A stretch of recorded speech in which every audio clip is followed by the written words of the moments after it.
भागवत पुराण पंचम स्कंध 14वां अध्याय भवटवी का स्पष्टीकरण।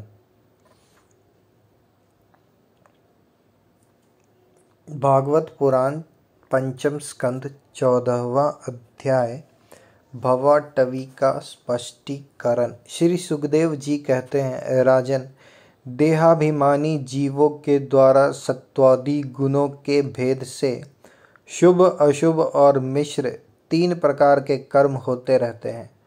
उन कर्मों के द्वारा ही निर्मित नाना प्रकार के शरीरों के साथ होने वाला जो संयोग वियोग आदि रूप अनादि संसार जीव को प्राप्त होता है, उसके अनुभव के 6 द्वार हैं, मन और 5 ज्ञानेंद्रिय। उनसे विवश होकर यह जीव समूह मार्ग भूल कर भयंकर वन में भटकते हुए धन के लोभी बनिजारों के समान परम समर्थ भगवान विष्णु के आश्रित रहने वाली माया की प्रेरणा से बीहड़ वन के समान दुर्गम मार्ग में पड़कर संसार वन में जा पहुँचता है। यह वन शमशान के समान अत्यंत अशुभ है। इसमें भटकते हुए उसे अपने शरीर से किए हुए कर्मों का फल भोगना पड़ता है। यहाँ अनेकों विघ्नों के कारण उसे अपने व्यापार में सफलता भी नहीं मिलती, तो भी यह उसके श्रम को शांत करने वाले श्री हरि एवं गुरुदेव के चरणार वृंद मकरंद मधुर के रसिक भक्त भ्रमरों के मार्ग का अनुसरण नहीं करता। इस संसार वन में मन सहित 6 इंद्रियां ही अपने कर्मों की दृष्टि से डाकुओं के समान हैं। पुरुष बहुत सा कष्ट उठाकर जो धन कमाता है, उसका उपयोग धर्म में होना चाहिए। वही धर्म यदि साक्षात भगवान परम पुरुष की आराधना के रूप में होता है, तो उसे परलोक में निःश्रेयस का हेतु बतलाया गया है। किंतु जिस मनुष्य का बुद्धि रूप सारथी विवेकहीन होता है और मन वश में नहीं होता, उसके उस धर्म उपयोगी धन को ये मन सहित 6 इंद्रियां देखना, स्पर्श करना, सुनना, स्वाद लेना, सूंघना, संकल्प विकल्प करना और निश्चय करना, इन वृत्तियों के द्वारा गृहस्थोचित विषय भोगों में फंसाकर उसी प्रकार लूट लेती है जिस प्रकार बेईमान मुखिया का अनुगमन करने वाले एवं असावधान बनिजारों के दल का धन चोर डाकू लूट जाते हैं। ये ही नहीं, उस संसार वन में रहने वाले उसके कुटुंब भी, जो नाम से तो स्त्री पुत्रादि कहे जाते हैं, किंतु कर्म जिनके साक्षात भेड़ियों और गीदड़ों के समान होते हैं, उस अर्थलोलुप कुटुंबी के धन को उसकी इच्छा न रहने पर भी उसके देखते देखते इस प्रकार छीन ले जाते हैं, जैसे भेड़िए गड़ेरियों से सुरक्षित भेड़ों को उठा ले जाते हैं। जिस प्रकार यदि किसी खेत की बीजों को अग्नि द्वारा जला न दिया गया हो, तो प्रति वर्ष जोतने पर भी खेती का समय आने पर वह फिर झाड़ झंगार लता और तृण आदि से गहन हो जाता है। उसी प्रकार यह गृहस्थ आश्रम भी कर्म भूमि है।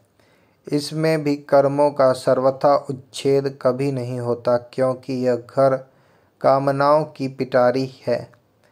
उस गृहस्थ आश्रम में आसक्त हुए व्यक्ति के धन रूप बाहरी प्राणों को डांस और मच्छरों के समान नीच पुरुषों से तथा टिड्डी, पक्षी, चोर और चूहे आदि से क्षति पहुंचाती रहती है। कभी इस मार्ग में भटकते भटकते यह अविद्या, कामना और कर्म से कलुषित हुए इस अपने चित्त से दृष्टि दोष के कारण इस मर्त्यलोक को जो गंधर्व नगर के समान असत है सत समझने लगता है, फिर खान पान और स्त्री प्रसंगादि व्यसनों में फंसकर मृग तृष्णा के समान मिथ्या विषयों की ओर दौड़ने लगता है। कभी बुद्धि के रजोगुण से प्रभावित होने पर सारे अनर्थों की जड़ अग्नि के मल रूप सोने को ही सुख का साधन समझकर उसे पाने के लिए ललायित हो इस प्रकार दौड़ धूप करने लगता है जैसे वन में जाड़े से ठिठुरता हुआ पुरुष अग्नि के लिए व्याकुल होकर उन्मुख पिशाच की आज्ञा बेताल की ओर उसे आगे समझकर दौड़े। कभी इस शरीर को जीवित रखने वाले घर अन्न जल और धन आदि में अभिनिवेश करके इस संसारारण्य में इधर उधर दौड़ धूप करता रहता है।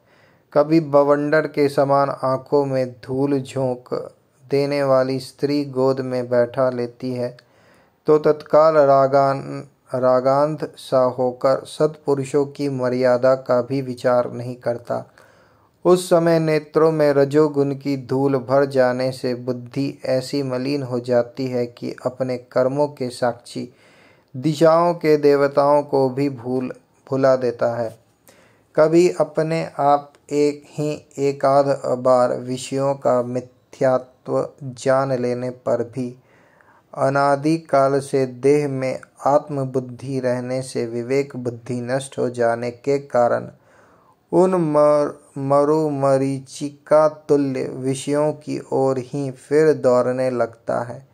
कभी प्रत्यक्ष शब्द करने वाले उल्लू के समान शत्रुओं की और परोक्ष से बोलने वाले झिंगुरों के समान राजा की अति कठोर एवं दिल को दहला देने वाली डरावनी डांट टपट से इसके कान और मन को बड़ी व्यथा होती है।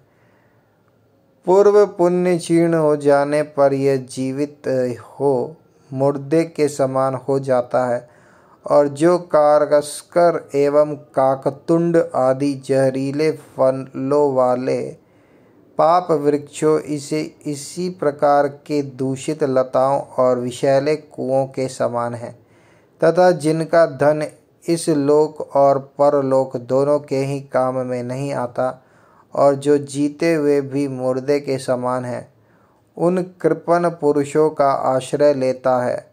कभी असत पुरुषों के संग से बुद्धि बिगड़ जाने के कारण सुखी नदी में गिरकर दुखी होने के समान इस लोक और परलोक में दुख देने वाले पाखंड में फंस जाता है। जब दूसरों को सताने से उसे अन्न भी नहीं मिलता तब वह अपने सगे पिता पुत्रों को अथवा पिता या पुत्र आदि का एक तिनका भी जिनके पास देखता है उनको फाड़ खाने के लिए तैयार हो जाता है। कभी दावानल के समान प्रिय विषयों से शून्य एवं परिणाम में दुखमय घर में पहुँचता है तो वहाँ इष्ट जनों के वियोग आदि से उसके शोक की आग भड़क उठती है। उससे संतप्त होकर वह बहुत ही खिन्न होने लगता है। कभी काल के समान भयंकर राजकुल रूप राक्षस इसके परम प्रिय धन रूप प्राणों को हर लेता है तो यह मरे हुए के समान निर्जीव हो जाता है। कभी मनोरथ के पदार्थों के समान अत्यंत असत पिता पितामह आदि संबंधों को सत्य समझकर उनके सहवास से स्वप्न के समान क्षणिक सुख का अनुभव करता है। गृहस्थ आश्रम के लिए जिस कर्म विधि का महान विस्तार किया गया है उसका अनुष्ठान किसी पर्वत की कड़ी चढ़ाई के समान ही है। लोगों को उस ओर प्रवृत्त देखकर उनकी देखा देखी जब यह भी उसे पूरा करने का प्रयत्न करता है तब तरह तरह की कठिनाइयों से क्लेशित होकर कांटे और कंकरों से भरे भूमि में पहुँचे हुए व्यक्ति के समान दुखी हो जाता है। कभी पेट की असहाय ज्वाला से अधीर होकर अपने कुटुंब पर ही बिगड़ने लगता है। फिर जब निद्रा रूप अजगर के चंगुल में फंस जाता है, तब अज्ञान रूप घोर अंधकार में डूबकर सूने वन में फेंके हुए मुर्दे के समान सोया पड़ा रहता है। उस समय इसे किसी बात की सुधि नहीं रहती। कभी दुर्जन रूप काटने वाले जीव इतना काटते तिरस्कार करते हैं कि इसके गर्व रूप दांत, जिनसे वह यह दूसरों को काटता था, टूट जाते हैं। तब इसे अशांति के कारण नींद भी नहीं आती तथा मर्म वेदना के कारण क्षण क्षण में विवेक शक्ति क्षीण होते रहने से अंत में अंधे की भांति यह नरक रूप अंधे कुएं में जा गिरता है। कभी विषय सुख रूप मधुकणों को ढूंढते ढूंढते जब यह लुक छिप कर पर स्त्री या मर्दधन को उड़ाना चाहता है, तब उनके स्वामी या राजा के हाथ से मारा जाकर ऐसे नरक में जा गिरता है जिसका ओर छोर नहीं है। इसी से ऐसा कहते हैं कि प्रवृत्ति मार्ग में रहकर किए हुए लौकिक और वैदिक दोनों ही प्रकार के कर्म जीवों को संसार की ही प्राप्ति कराने वाले हैं।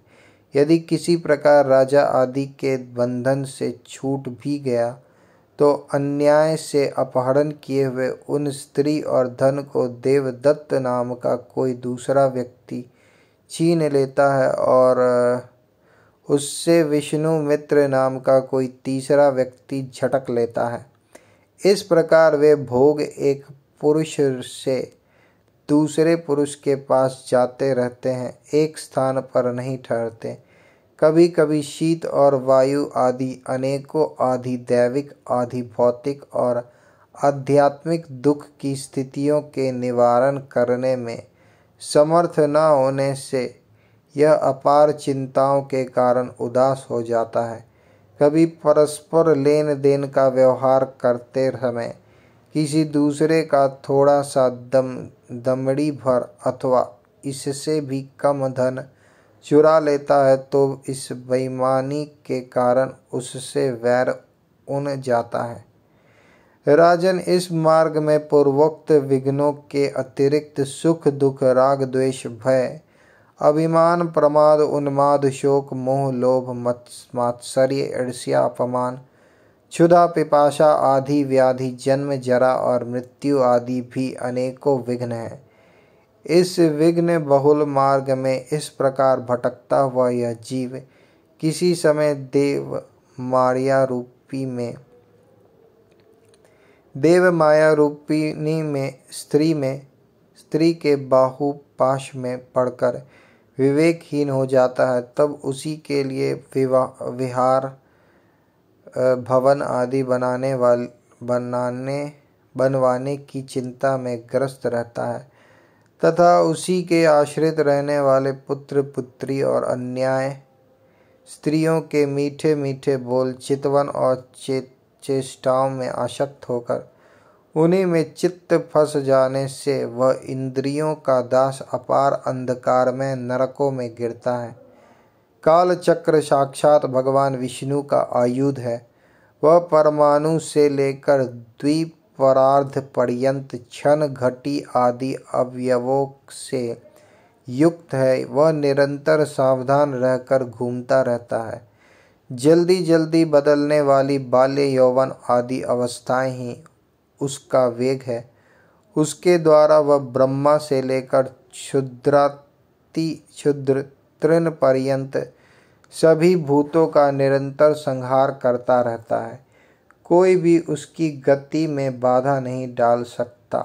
उससे भय मानकर भी जिनका यह काल चक्र निज आयुध है, उन साक्षात भगवान यज्ञ पुरुष की आराधना छोड़कर यह मंदमती मनुष्य पाखंडियों के चक्कर में पड़कर उनके कंक, गिद्ध, बगुला और बटेर के समान आर्य शास्त्र बहिष्कृत देवताओं का आश्रय लेता है, जिनका केवल वेद ब्रह्मा अप्रामाणिक आगमनों आगमों ने ही उल्लेख किया है। ये पाखंडी तो स्वयं ही धोखे में हैं। जब यह भी उनकी ठगाई में आकर दुखी होते हैं तब ब्राह्मणों की शरण लेता है। किंतु उपनयन संस्कार के अनंतर श्रौत स्मार्त कर्मों से भगवान यज्ञ पुरुष की आराधना करना आदि तो जो उनका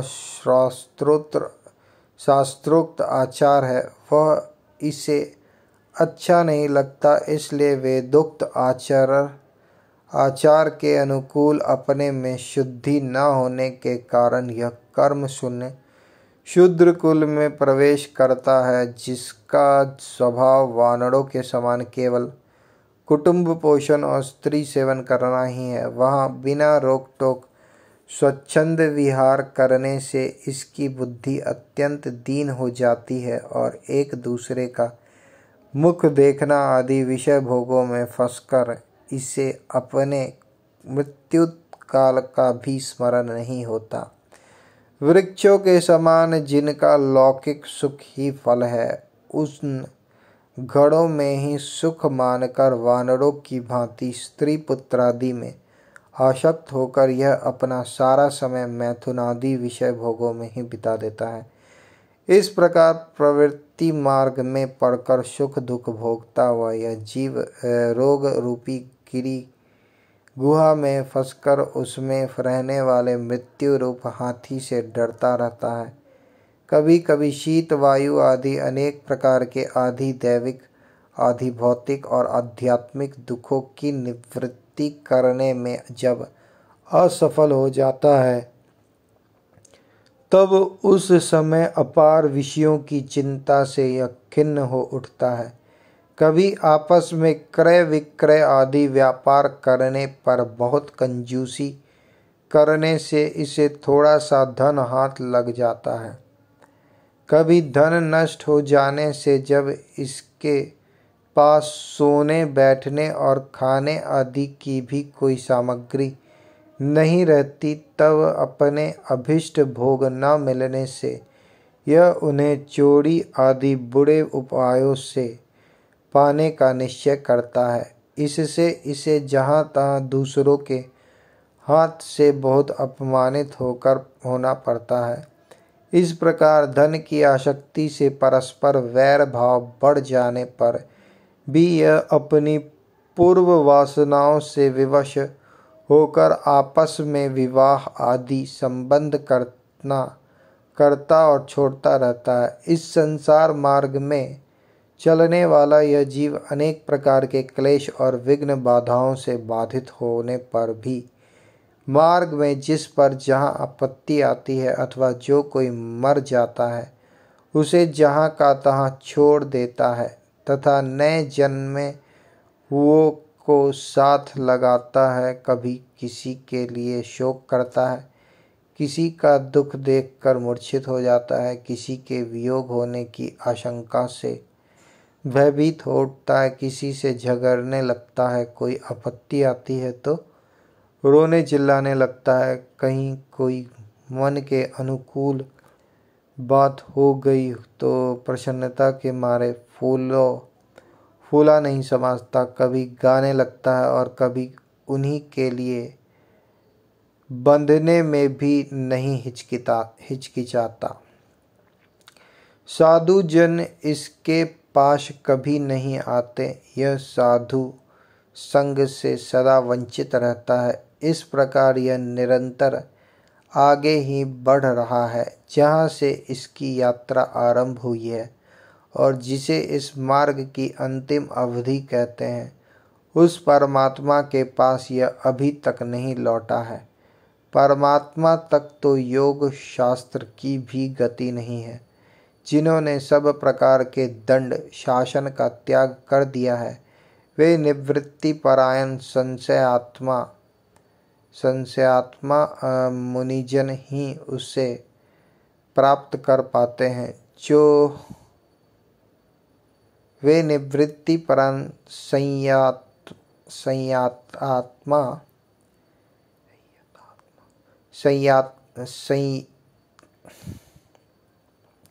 वे निवृत्ति परायण संयतात्मा मुनिजन ही उसे प्राप्त कर पाते हैं।